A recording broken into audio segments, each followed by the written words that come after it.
زمونږ د دین اسلام هغه بنیاد په دې خبره باندې دی چې تاسو به د يهود او د نصاراو چې هغه مغضوب علیهم او ضالین دي تاسو به د دې مخالفت کوئ نه مشابهت. اسلام د دین اسلام داسې دین نه چې واځي دا نه چې بس ته مونځ او دس کوا او زه مسلمان یم مونځ روژه زکات حج دا ټول اعمال او عبادت نه. د عبادت سره د الله د پاره عداوت او دشمنی دا هم عبادت د الله د پاره به عداوت هم کې د الله د پاره به دشمنی هم کې د الله د پاره الولا والبراء د الله د پاره دوستی او دشمنی مسلمان دی ته وایي چې ستا د الله د پاره یو سړی څومره بدی شي او ستا د الله د پاره یو سړی څومره خوښ شي. الحب في الله والبغض في الله.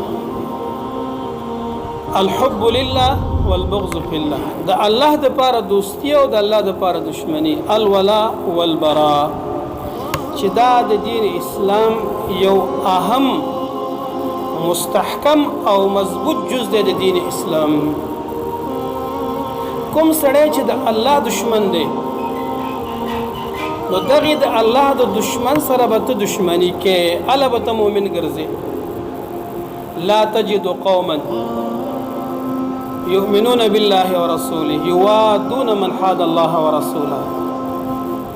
یو سړی به ځان ته وایي زه مسلمان یم زه مؤمن یم او هغه به د هغه چا سره دوستي کوي چې هغه د الله د رسول دشمني.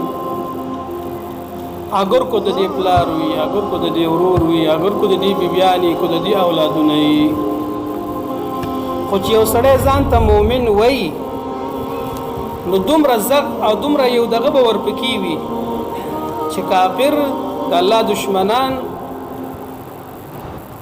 دومره زهر خو به دا ولري چې داخله کې بد شي دومره تریخواله خو به ولري چې د دغه خلکو نه نفرت او کرکه به کوي.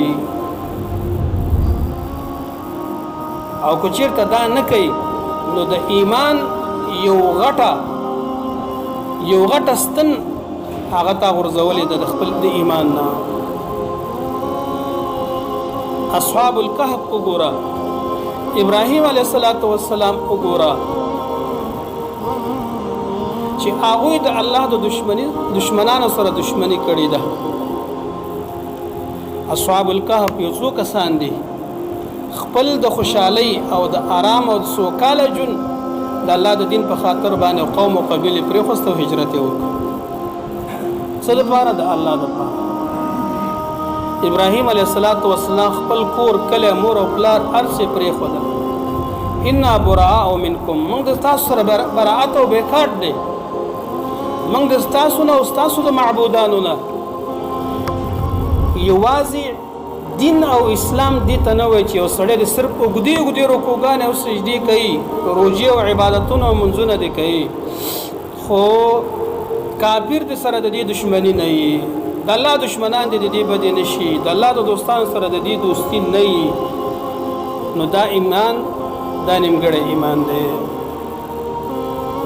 عبدالله ابن عباس رضی الله عنه به دا خبره کوله چې تاسو د چا یوازې مونږ او دسته مو ګورئ د هغې د الله دپاره دوستي وګوره او د الله دپاره دشمني وګوره چې دا څومره ده. نو رسول الله صلی الله علیه وسلم دا خبره وکړله چې راتلونکي کال دپاره موږ به ورسره